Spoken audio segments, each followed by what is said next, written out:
Alam ko matagal na ngang umiikot yung teorya about sa si Saitama daw at si Blast ay iisa lang. Bale itong video nga na to hindi lang to magfo-focus sa papatunayan nating iisa lang talaga si Blast at si Saitama. Bale ang ipo-point out ko sa video na to tatlong magkakaibang senaryo. Una na nga dyan syempre yung mga reasons kung bakit nasabi ng mga nakakarami na iisa nga lang talaga itong sila Blast at Saitama. At yung ikalawa naman nating tatalakayin yung proof ko na hindi talaga sila iisa. At ang huli naman syempre yung theory ko naman about sa kung sino nga ba talaga itong si Blast. So game, unahin na natin yung topic na iisa lang daw talaga itong sila Saitama at Blast. Bale ang teorya nga ng nakakarami nawalan daw ng alaala itong si Saitama nung time na may buhok pa siya. And actually siya nga daw talaga itong si Blast. So paano nangyari to?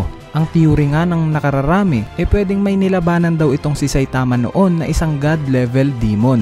At nung time daw na hindi matalo ng demon na to si Saitama dahil nga sa bilis ni Saitama at syempre sa sobrang lakas gumawa daw ito ng teknik kung saan masusuntok ni Saitama yung sarili niya. At dahil doon yun na daw yung nag-cause ng amnesia ni Saitama. Bali isipin nyo na lang yung ginawang atake ni Naruto sa 3rd Raikage na hindi aktwal na lakas ni Naruto yung tumama sa kanya, bagkos yung sariling atake ng Raikage na ibinalik niya lang. Bali ganyan yung idea. So it makes sense nga naman yung theory na to, 'di ba? Dahil kung mapapansin nyo nga, 'di ba parang walang pake sa paligid itong si Saitama? In fact, madali nga rin siyang makalimot ng mga pangalan at mukha ng tao. Gaya nila Speed O Sonic in chapter 17 na nakalimutan niya nga kung sino to. Pero nagkita naman na sila. At gaya ni Tank Top Master in chapter 22 na nakalimutan niya rin yung pangalan. So pwede nating masabi na nature na talaga ng karakter ni Saitama yung ganitong nakakalimot siya ng ibang tao. O pwedeng mas may malalim pa to na dahilan,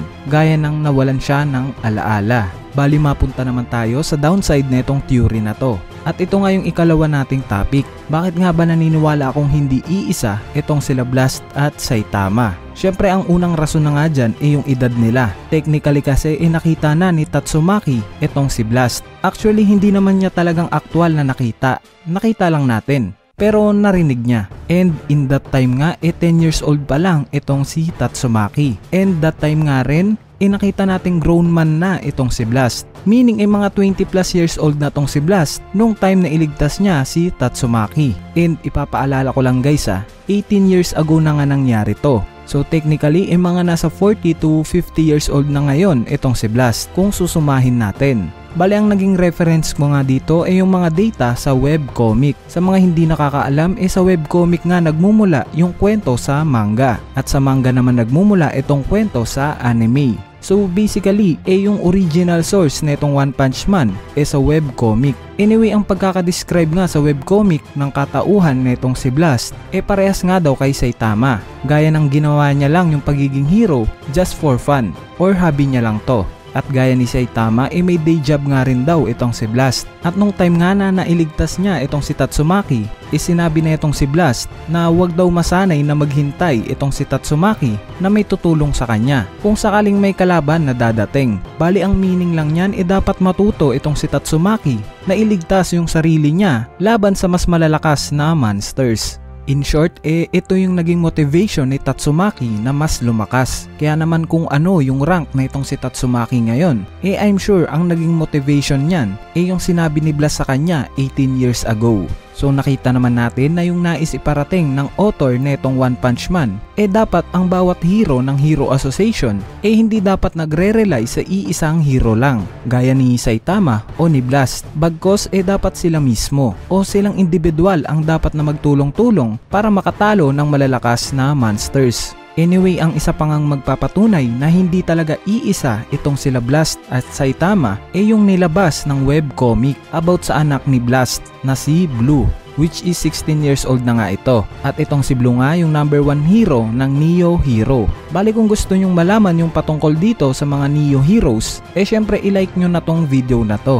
Dahil kapag umabot nga ng 5,000 likes itong video na to, gagawan natin ang separate video itong Neo Heroes. Syempre para malaman ko rin kung gusto nyo ba itong topic na to. Bali mabalik na nga tayo sa topic natin. Sinabi ko nga na may anak na itong si Blast at ito nga si Blue. So hindi nga gaya ni Saitama na usually isang suntok lang yung mga monster patay na kagad. Itong si Blue naman nagfo-focus nga yung kakayanan niya sa battlesuit niya, gaya ng energy gauntlets at limiters. So dito pa lang masasabi nating hindi na talaga iisa itong sila Blast at Saitama. Dahil nga sa meron ng anak itong si Blast. Kuya Raichu PH, sino nga ba talaga itong si Blast? So para sa akin, ang theory ko dito nakita na natin itong si Blast. Yes guys, kung babalikan nga natin yung mga clues natin about dito kay Blast, di ba mga nasa around 40 to 50 years old na siya? Since nasa mid-20s nga siya nung nakita siya ni Tatsumaki 18 years ago. Ang ikalawang clue naman natin gaya nga ni Saitama, hobby niya lang rin daw yung pagiging hero. At ang ikatlong clue naman natin nung time na naglaban sila Elder Centipede at itong si Blast. Hindi nga pinatay na itong si Blast itong si Elder Centipede.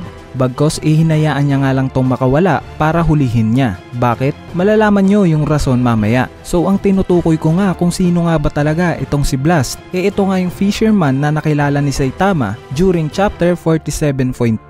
Bali around 40 to 50 years old na nga itong si Blast since nakita nga siya ni Tatsumaki 18 years ago. Bali kung titingnan nga natin itong lalaki na namimingwit na to, nasa around 40 to 50 years old na nga yung mukha niya, 'di ba? So pasok siya sa una nating clue.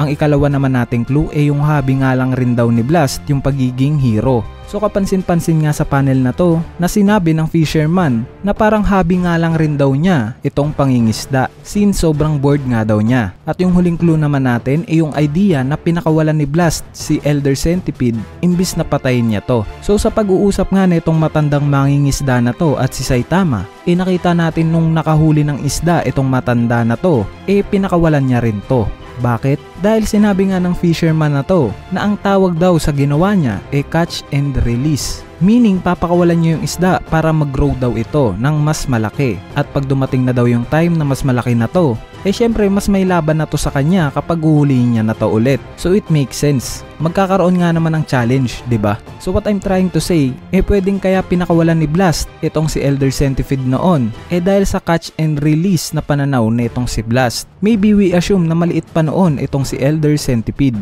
at pinakawalan siya ni Blast para pag dumating na nga yung time na malakas na itong si Elder Centipede, mas may challenge na si Blast na makalaban ito. So ang isa pang noticeable sa matanda na to yung lakas niya. Yes guys, kung napansin nyo nga normal lang ba sa isang matanda na makahuli at makabuhat ng isang malaking isda? 'Di ba hindi? So malamang malakas rin tong matanda na to. At yung foreshadowing naman sa every panels ng pag-uusap nila ni Saitama sobrang umaapaw kung napapansin nyo. Gaya netong panel na to, kung saan sinabi nga ng matanda kay Saitama na maganda daw laruin o mamingwit ng isda para sa isang bored na tao gaya niya at si Saitama mismo. So pwedeng foreshadowing yan na obviously naboboring si Saitama sa mga nakakalaban niya dahil laging ang isang suntok lang ni Saitama yung nakakalaban niya at wala pa talagang nakakalaban itong si Saitama na binibigyan siya ng challenge. At pwedeng ito yung ipinapahiwatig ng sinasabi netong matanda na to. At isa pa kung makikita nyo sa K-City nga mismo nakapwesto itong matanda na to. So kung maaalala nyo, di ba wala pa ring S-class na hero